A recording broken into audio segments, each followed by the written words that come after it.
Hello students, आज हम पाठ 1 का भूमिति के मूलभूत संबोध का जो पाठ हम कर चुके हैं उसका कृति भाग देखने वाले हैं।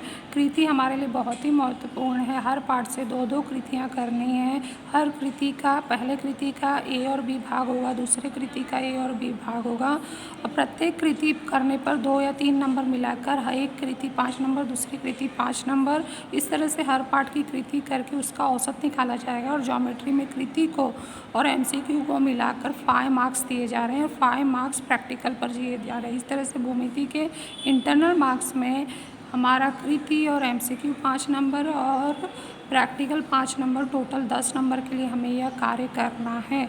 तो सबसे पहले आज हम ये कृति देखते हैं। कृति में हमें 2 सवाल दिए गए हैं। तो पहले कृति का एक पहला वाला भाग हम देख लेते हैं। कृति 1A, जिसमें हमें कथन दिया है कि यदि दी गई जानकारी के आधार पर निम्नलिखित कृति पूर्ण करो।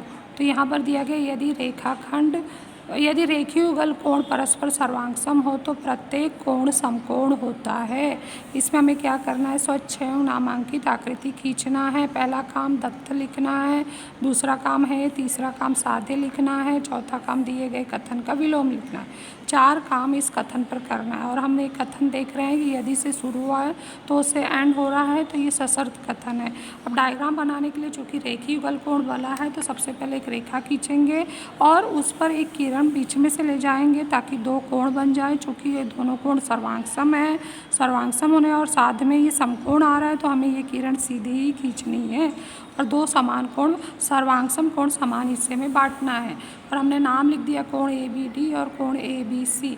अब दत्त में लिखना है। अब दत्त जो होगा हमारा इस तरह से शाब्दिक नहीं होगा, इस शाब्दिक को हमने आकृति में बदला और आकृति को अब गणितीय रूप में बदलना है। तो कोण ABD को तथा कोण ABC रेखीय युगल कोण है। साथ में ये रेखीय होने के लिए हमने CBD को एक रेखी बताया और दत्त में ये दिया है कि ये दोनों कोण सर्वांगसम है। तो कोण ABD सर्वांगसम है कोण ABC। और उसके बाद हम साध्य लिखेंगे। साध्य में बोला है कि प्रत्येक कोण समकोण है। तो कोण ABD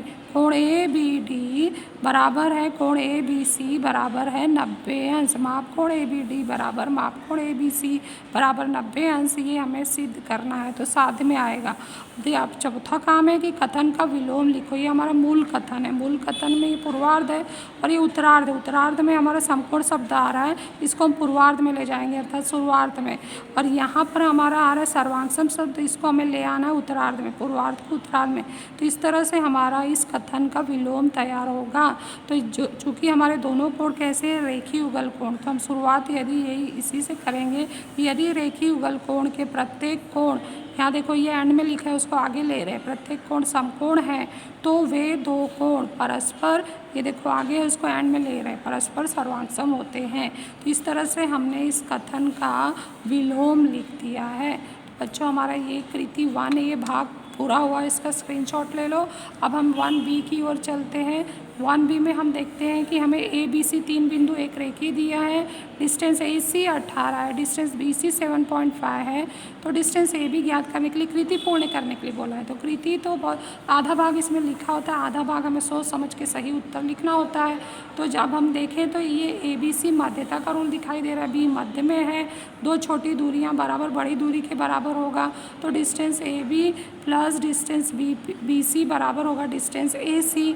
तो डिस्टेंस AB के प्लस BC का मान रखेंगे 7.5 और डिस्टेंस AC का मान रखेंगे 18। तो डिस्टेंस AB 7.5 को पक्षांतर में ले जाएंगे, 18 ऋण 7.5 और जब यहाँ घटाएंगे तो 18 दशमलव लगा के करेंगे तो 18.0, 7.5 दशमलव के नीचे दशमलव, 10 में से 5 गया 5, हासिल हमने लिया था, इधर 1 कम किया था तो 7 में 7 शून्य और 1 बचा हुआ 10.5 उत्तर आएगा। तो ये हमारा कृति 1B है, इसका स्क्रीनशॉट ले लो, पूरा कर लो। अब दूसरा AB भाग पर हम चलते हैं। तो दूसरा का A भाग हम देख रहे हैं, यहाँ पर क्या दिया गया है, पुनः हमें 2 संख्याओं का जो है 2 बिंदुओं का निर्देशांक दिया है। A का निर्देशांक x3, B का निर्देशांक x3 और डिस्टेंस AB के बीच की दूरी निकालने के लिए बोला है। तो बड़ा निर्देशांक हमारा चूँकि धनात्मक है, x भी धनात्मक है, 3 भी धनात्मक है, तो ये धनात्मक हो गया पूरा। और यहाँ x धनात्मक 3 ऋणात्मक है तो है। हम इसको ऋण में मान लेते हैं, छोटी संख्या इससे ज़रूर छोटी होगी, तो ये हम बड़े का चिन्ह लगा देते हैं। चिन्ह हमें दिया है, इसमें से एक सिलेक्ट करना है, तो हमने बड़े का लगा दिया। तो बड़ा निर्देशांक आ चुका है, ये छोटा निर्देशांक है, तो डिस्टेंस ए बी होगा। हमें 2 ही बॉक्स दिए हैं, एक पहले लाइन में बॉक्स है, एक आखिरी लाइन में, तो हमें इसी में हल करके उत्तर बताना है। तो x धन 3 माइनस x ऋण 3, तो यहाँ पर x धन 3 माइनस ब्रैकेट खोलेंगे, ब्रैकेट लगा के हमने इसको लिखा है माइनस x माइनस माइनस धन 3, तो x और ऋण x कट जाएंगे, धन 3 होके 6 उत्तर आएगा। तो इसका भी स्क्रीनशॉट ले लो और लिख लो। अब नेक्स्ट हम इस पे चलते हैं। यहाँ पर हम एक ही रेखा पर बने हुए 2 कोण दिख रहे हैं। कोण BOC का माप निकालने के लिए बोला है। कोण BOC हमें 3x दिया गया, कोण AOC 3x धन 60 अंश दिया है, और बोला अब ये सब कृति हमें यहाँ लिख के दिया गया है, तो इसको भरना है। हम देख रहे हैं एक ही रेखा पर बने हुए 2 कोण रेखीय युगल कोण होता है, तो यही हम पहले बॉक्स में लिखेंगे। कोण AOC तथा कोण BOC डैश कोण है। कैसे कोण है? रेखीय युगल कोण है। फिर रेखीय युगल कोण है तो इन 2 कोणों का योगफल 180 के बराबर होगा। मापकोण AOC प्लस मापकोण BOC बराबर 180 अंश। उसके बाद हम क्या करेंगे? मान रखेंगे AOC, मापकोण AOC का मान 3x धन 60 है, धन कोण BOC का मान 3x है बराबर 180, और उसके बाद हम 3x को जोड़ देंगे, 6x बराबर 180, 60 का पक्षांतर कर देंगे। अब हल करने के लिए यहाँ नहीं दिया है, डायरेक्ट उत्तर 6x का भाग देके 3x लिखा है, तो हम हल करने वाला पॉइंट यहाँ एक्स्ट्रा में लिख सकते हैं। 6x बराबर 180, इसमें से घटा दी 120, और यहाँ देख रहे हैं हमें क्या बोला कि दोनों पक्षों में 2 से भाग देकर उत्तर ले आओ। तो जब हम 2 से भाग देते हैं तो ये 3x आता है, और यहाँ भाग देते हैं तो ये 60 आता है। 3x बराबर 60 अंश हो गया, और 3x हमारा आगे हम भाग देख सकते हैं लेकिन नहीं दे रहे हैं, क्योंकि 3x ही तो हमारा मापकोण BOC है, तो इसलिए इस 3x की जगह पे हमने मापकोण BOC यहाँ उन्होंने लिख के दिया है, बराबर कितना आएगा? 60 अंश। तो इस तरह से हमारी ये कृति पूर्ण हुई। आप लोग इसका स्क्रीनशॉट ले लीजिए और लिख लीजिए।